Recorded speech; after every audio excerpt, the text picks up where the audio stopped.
Mason, everybody. Kayla Mason. And we're going to keep this party going. You ready for some more? Yes, you are. Help me welcome to the stage another student, very funny guy, Mr. Johnny Alspaugh, everybody.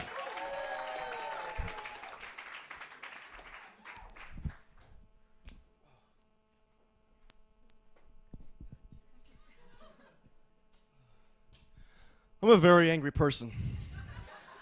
Very angry.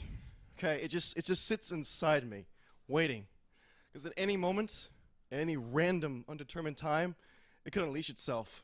And I would probably cease to be a free man in society. And, you know, I work at a fairly high-class restaurant in Lower Manhattan, where my barely suppressed, you know, fountain of rage is tested daily by customers.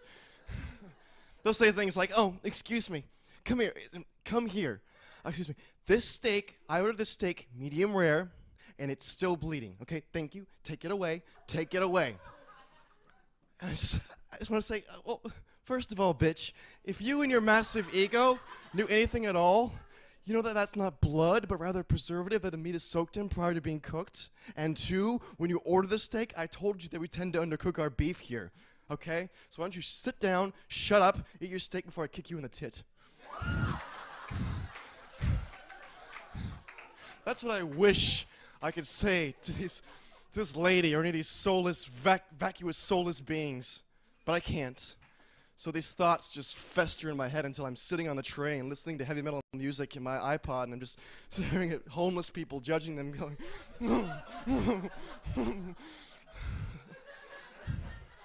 And if anybody in my life is thoughtless enough to call me after I finish one of these shifts, I just unleash on them. I mean, I sound like a 13-year-old just bitching and moaning while I shovel dry cereal into my mouth. Just, fuck everybody, fuck you too, bananas and shit. It's just a barrage of complaints and self-involved loathing. And speaking of self-involved loathing, I recently broke up with my girlfriend. On her birthday. On the phone. Via text message. After she came down with lupus. Like I said, I'm a very angry person. And I've been thinking a lot about why the relationship failed. And, you know, we would meet up after she got off work, and she started in on this whole, like, you know, my boss yelled at me today. Or that, you know, I didn't make any money today. I don't know if I'll be able to pay my rent. And, you know, trying to be the good boyfriend, I put on that stern, in-command, male bullshit that we do, you know, when we're trying to be helpful, but we're really hurting everything. You know, like, yeah, well, what are you going to do about that? Do you have a plan of action? And is your plan of action succinct? And are they gonna pay attention to you? And she just looks at me and goes, "What are you talking about, Johnny?" And I don't know.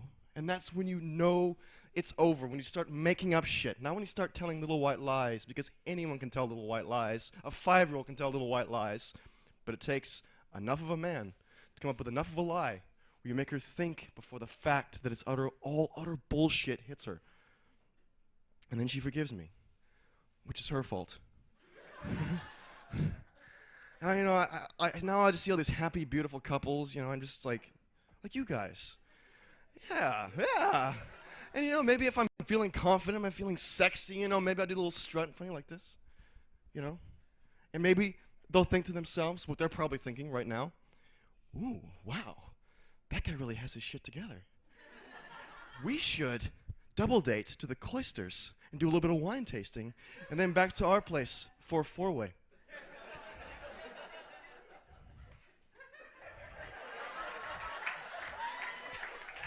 It's not weird, is it?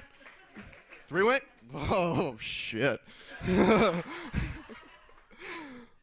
really don't even get depressed anymore. I can't, you know, I just can't even get depressed. It's just so passé. Suicide, to me, is the way to go, because it's just so exciting. Because it utilizes the one thing that every suicidal person knows so well, the medium they just love so much, writing. And I think there should be a yearly award for the best suicide note. We'd hold it every year on Valentine's Day. And it would go a little something like this. Oh, God. And the winner is Johnny Alspaugh. Oh, yes. And here he is to accept his award via a pre-recorded message, as he is now dead. And it'd just be me on this little YouTube screen going, God, yeah, I can't believe it. I don't know who to thank first. I don't know what to say. I'm not prepared. My friends who stood by while I slowly descended into my own solipsistic nightmare. My teachers, especially you, Miss Ramsey, for breaking my soul and tearing down any self-esteem a 6-year-old might have had. My parents, for their backwards child-rearing methods and their screwy biology that put this in there. I want to forget Kelly.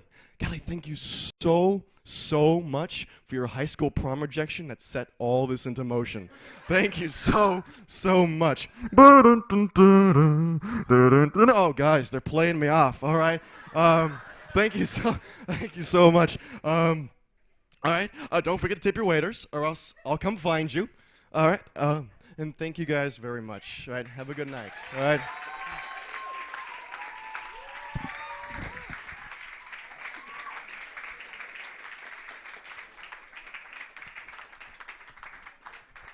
Clap for Johnny. Thanks.